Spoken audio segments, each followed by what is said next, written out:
Salam alaikum. Continuons toujours dans le cadre de la définition de la médiation. La médiation est un processus coopératif structurel, volontaire et confidentiel de gestion des conflits, dans lequel une tierce personne, qu'on appelle communément médiateur, utilise des techniques de communication pour aider les participants à communiquer et à trouver leur propre solution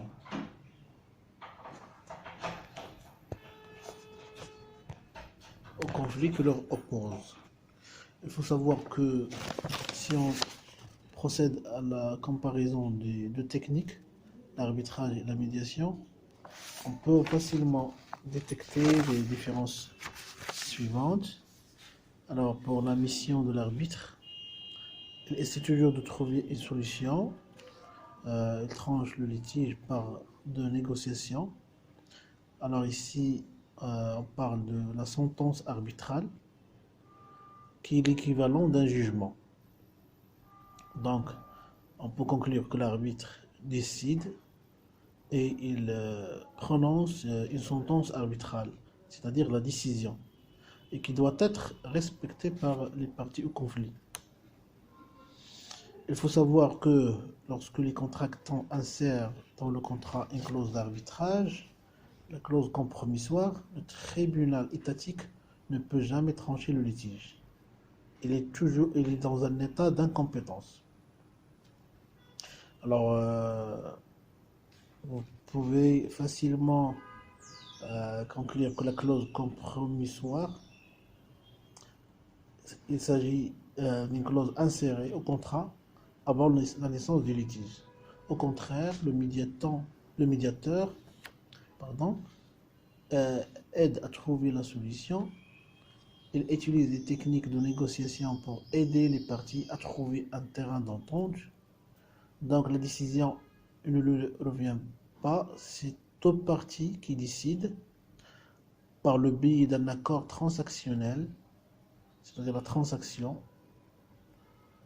Et les parties, à la différence de la technique de l'arbitrage, qui doivent respecter la sentence, ici, dans la médiation, elles peuvent renoncer.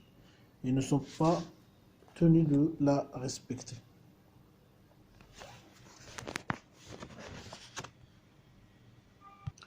Alors, selon la loi, surtout la loi 0805, les deux techniques ont un rôle très important dans l'encouragement de l'investissement. La création d'un régime de résolution de litige permet une certaine sécurité juridique des transactions commerciales et aussi une protection efficace des intérêts des opérateurs économiques et des investisseurs. Donc, peut-être que c'est une déviation à la justice étatique, mais c'est un mode flexible pour résoudre les problèmes. Alors, pour notre pays, il dispose d'un cadre juridique moderne d'arbitrage et de médiation. Cela a été déjà traité avant la promulgation de la loi 0805. Il existait l'arbitrage. Et après, et par l'introduction de cette loi, on a assisté à la médiation, à l'apparition de la médiation conventionnelle. La médiation qui recouvre le secteur bancaire, ce qu'on a défini dans la vidéo antérieure, la médiation bancaire. Il y a aussi la médiation conventionnelle. Dans l'article 327-55 de la Code de la procédure civile, qui définit la médiation, donc c'est une faculté pour prévenir et régler les problèmes.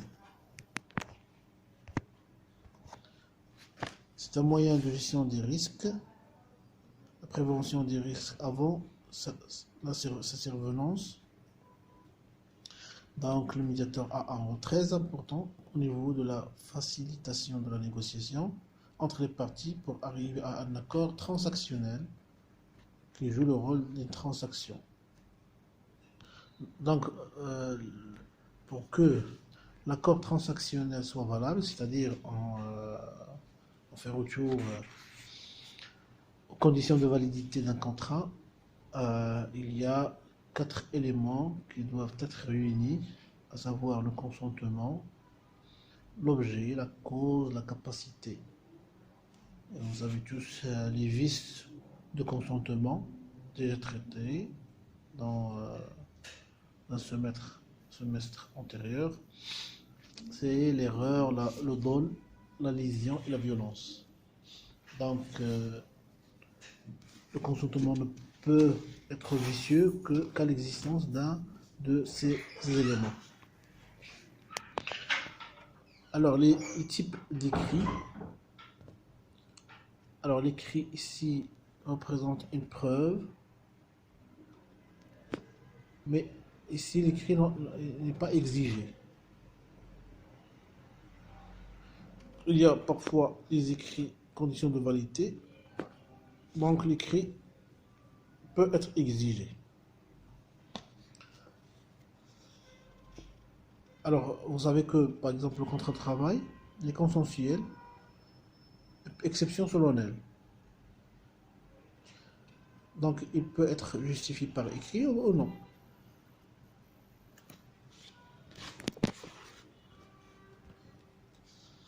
Alors, avant de trancher sur la question de l'écrit,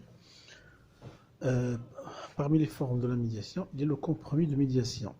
Alors, qu'est-ce que c'est le compromis? Le compromis de médiation est une convention de médiation, peut être conclue après la naissance du litige. Il est alors dénommé compromis de médiation. Donc, c'est un recours conventionnel à la médiation sans clause contractuelle préalable. Il peut intervenir en cours d'instance. Dans ce cas, il est porté à la connaissance de la juridiction dans les plus brefs délais et interrompt la procédure judiciaire. La deuxième forme, c'est la clause de médiation. Donc, c'est une clause de médiation contenue et inscrite dans le contrat principal. Elle est alors dénommée clause de médiation. Alors, quelles sont les conditions de la convention de médiation? Donc, le premier caractère, c'est l'écrit. La médiation doit toujours être établie par écrit, soit par acte authentique ou sous signe privé, soit par procès-verbal dressé devant le tribunal. La loi considère valables d'autres moyens d'écriture, d'échange de lettres, de communication, telex, de télégramme ou de tout autre moyen de télécommunication. Alors, quel en est le contenu de la convention? Alors, outre l'écriture, plusieurs conditions doivent être réunies sous peine de nullité. Alors, pour le compromis, il y a d'abord, on doit déterminer l'objet du litige. Deuxièmement, la désignation du médiateur ou la fixation des modalités de sa désignation. Troisièmement, les parties pourront convenir de soumettre les litiges prévus par l'article 5 de la loi instituant les juridictions de commerce à la procédure de médiation. Alors ça, c'est pour le compromis de médiation. Pour la clause de médiation, quelles sont ses conditions? Il doit être stipulé par écrit dans la convention principale ou dans un document auquel celle-ci se réfère, et il doit soit désigner le ou les médiateurs, soit prévoir les modalités de leur désignation. Alors, il y a des cas où on peut recourir à la justice en présence d'une convention de médiation. Alors, les recevabilités. La juridiction saisie d'un litige sur une question au sujet de laquelle les parties ont conclu une convention de médiation doit déclarer l'irrecevabilité jusqu'à épuisement de la procédure de médiation ou annulation de la convention de médiation. On a déjà dit que la durée de la mission de médiation est fixée initialement et ne peut, au début et ne peut pas excéder un délai de 3 mois à compter de la date à laquelle le médiateur a accepté sa mission. Les parties peuvent toutefois prolonger ce délai par un accord conclu dans les mêmes formes que celles retenues pour la convention de médiation. Donc il s'avère qu'il y a deux moments où le médiateur peut intervenir. Alors il y a le cas du compromis de médiation, c'est-à-dire que l'intervention après la naissance du litige, soit que la clause de médiation est insérée avant la naissance du litige. Ça, c'est le deuxième cas. Il y a un troisième cas, il peut intervenir au cours d'instance. Dans ce cas, il interrompt la procédure devant la juridiction. C'est-à-dire que il y a le problème, il y a une naissance d'un vrai problème, et les deux parties s'entendent à faire intervenir le médiateur. Donc, ils doivent aviser les juridictions pour interrompre cette procédure juridictionnelle ou judiciaire. Alors, pour les obligations qui incombent au médiateur, contrairement aux dispositions relatives aux arbitres, le législateur n'a pas édicté en détail des dispositions concernant les conditions requises dans le médiateur. Donc, la médiation, selon le texte 0805, peut être confiée à une personne physique ou à une personne morale. On peut appeler médiation institutionnelle. Donc, le médiateur est tenu à l'obligation du secret professionnel à l'égard des tiers, dans les termes et sous les sanctions prévues par le code pénal relatif au secret professionnel. Il faut savoir que concernant les principes déontologiques, dont le respect incombe au médiateur, le respect garantit à la médiation d'assurer un accord transactionnel efficace. Mais pour révéler qu'il y a une vide juridique concernant le statut du médiateur, par l'absence d'une réglementation. Donc c'est une activité non encadrée, non réglementée. Certes, il y a des formations assurées par les centres internationaux de médiation et d'arbitrage. À titre d'exemple, le CIMAR et la CEMAC au Maroc. La Chambre de commerce, le cas échéant, mais pourtant, il y a des qualités qui doivent être réunies dans la personne du médiateur. Donc, il doit maîtriser les techniques de négociation, c'est-à-dire savoir écouter. Il doit aussi maîtriser les outils juridiques. Et la médiation ne peut pas porter sur certains domaines. Par exemple, parce qu'il y a des domaines où il n'y a pas de médiation. Par exemple, il n'y a pas de médiation pénale, mais il y a une transaction pénale, ce qu'on appelle sulh, conciliation.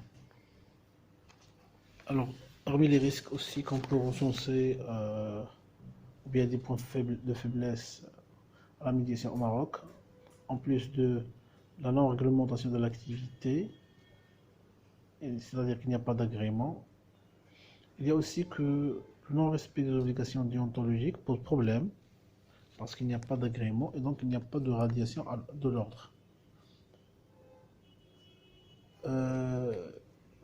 La réglementation de l'activité peut être bénéfique dans la mesure où il permet un contrôle ainsi que la protection des clients. Par exemple, la notariat, c'est une activité réglementée pour assurer la sécurité contractuelle. En cas de non-respect des obligations, il y a la radiation de l'ordre ou bien le retrait d'agrément, il y a des sanctions pénales. Donc, le besoin de réglementer cette activité est crucial, surtout avec le nouveau projet de la loi concernant l'organisation judiciaire. Alors, concernant le déroulement de la médiation, dès que le médiateur a accepté la mission qui lui est confiée, on avise des parties par lettre recommandée avec accusé de réception ou par l'intermédiaire d'un huissier de justice. Donc, le médiateur peut ici entendre les parties et confronter leurs points de vue pour leur permettre de trouver une solution aux différends qui les opposent. Il peut, avec l'accord des parties bien sûr, et pour les besoins de la médiation, entendre les tiers qui y consentent. Il peut, toujours avec l'accord des parties, effectuer ou faire effectuer toute expertise de nature à éclairer le différend. Le médiateur ne peut renoncer à sa mission qu'avec l'accord des parties ou lorsqu'il y a expiration des délais. Pour les garanties des parties dans la médiation, pour encourager le recours à la médiation, le législateur dispose que les constatations du médiateur et les déclarations qu'il recueille ne peuvent être évoquées devant le juge susé des litiges qu'avec l'accord des parties. Ils ne peuvent être utilisés dans une autre instance. Les effets de la solution établie par le médiateur. En cas de non-aboutissement à une transaction, le médiateur délivre aux parties le document de non-transaction portant sa signature. Dans le cas d'une transaction, le document de conciliation est signé par le médiateur et les parties. La transaction a entre les parties la force de la chose jugée. Ils peuvent l'exécuter volontairement. En cas de refus d'exécuter la solution, l'exequatur, en cas de refus d'exécuter la solution volontairement, la transaction peut être assortie de la mention exécutoire par le président du tribunal territorialement compétent. Contrairement à la transaction conclue dans le cadre général DOC, la transaction dans le cadre de la médiation peut être exquaturée, c'est-à-dire titre exécutoire, ce qui lui confère une valeur juridique plus forte.